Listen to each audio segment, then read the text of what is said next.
think I'm coming at this pedal from a slightly different angle from maybe other people on the internet. And mainly because when this pedal first came out, I didn't care about it. It was very clearly marketed around that Mk.Gee sound.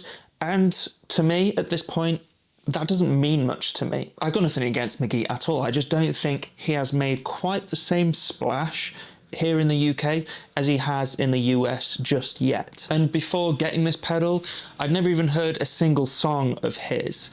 I have since actually listened to the album, so I'd like to share some thoughts on that later in the video, but let's talk about the pedal first. So, why did I end up getting a JHS 424 gain stage when the whole idea behind the pedal is not my sort of thing? Well, it's all down to the greatest salesman in our industry, John Mayer. That man could literally sell me a tone cucumber if he wanted. JHS posted a reel on their Instagram of John Mayer demoing this pedal, and it completely flipped how I thought about this style of sound. Suddenly I realized the possibilities went way beyond just chasing that Mk.Gee tone. Go watch that reel, maybe even before you finish watching this video, and I think you'll end up adding one to your basket just like I did.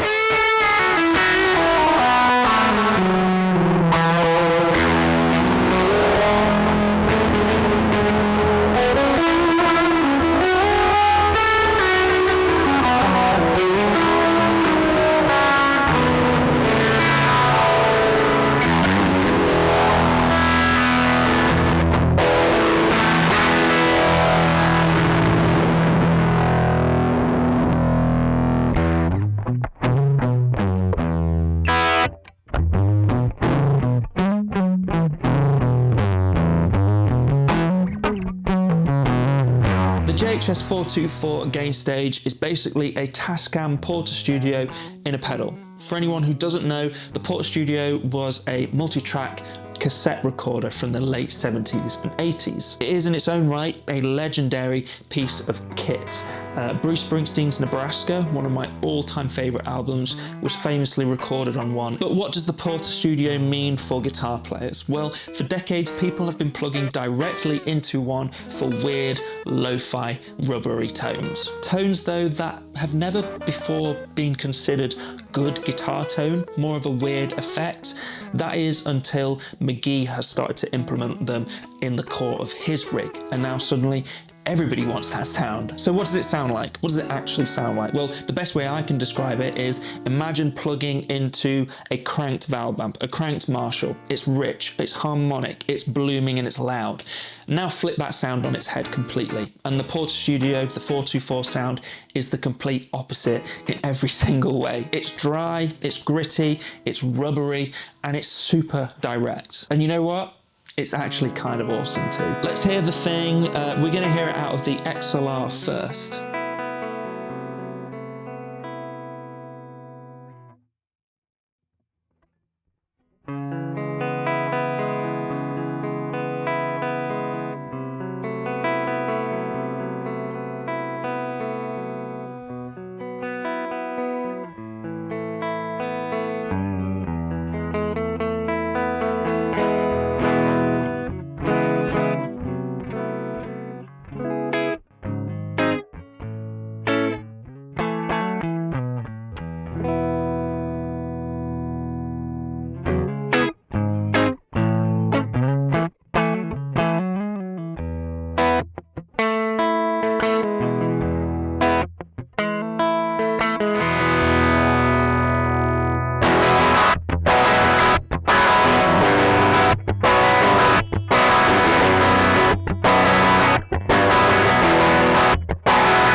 ways to run this pedal. Firstly, and maybe the intended use of the pedal and how we just heard it, is direct out of the XLR into an audio interface or a DI. That's where you get the true Portastudio tones, the most direct tones. Secondly, the other way you can use the pedal is like a normal pedal on your pedal board. Just run it in your signal chain using the jacks on the top. On the 424 gain stage, you have bass and treble controls, gain 1, gain 2, and a master volume. Now the 2 gain controls on this pedal are really cool.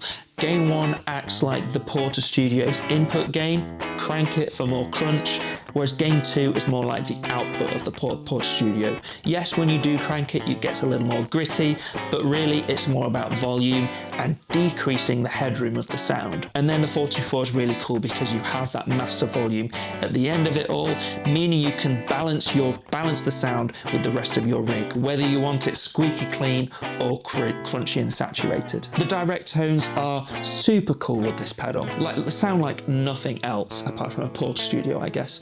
It's exactly what this pedal is all about. But what surprised me the most is how much I love the sounds going direct into an amp, using this pedal like a normal pedal. It's not like any other drive sound out there. It kind of keeps that slightly gritty, slightly rubbery sound, but just adds that texture over the top of your already great sounding valve amp. I've been running this pedal literally dead last in my signal chain, like after my drive pedals, after my delays, my reverbs, literally the last thing before it hits my amp. I guess that's kind of how you would have used a Portastudio as well. And it just adds that texture to everything. The way it degrades ambience especially is super, super cool.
For me though, this pedal has been the biggest game changer when it comes to recording, and my recording process has been a bit of a game changer. I can take the XLR out alongside my amp's recorded tone and then blend them in post afterwards, treat them differently, bring out different things, and that's super cool. I've actually been using it a few times on the recent kind of jam tracks in other videos, and it's added this really cool sound to my songs, I think. The direct sound on its own in particular is great for ripping solos. They really cut through because it doesn't sound like a normal guitar sound. In a mix full of big valve amps, having this front and center you are not going to have any worries about not being heard. It's super cool, super dry, up front and in your face, something like out of the raconteurs or Doors or Wilco maybe.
Honestly, I've fallen for this pedal pretty fast. It makes me play guitar differently. It makes me approach the instrument differently. It makes me play more stripped back, maybe a little more experimental.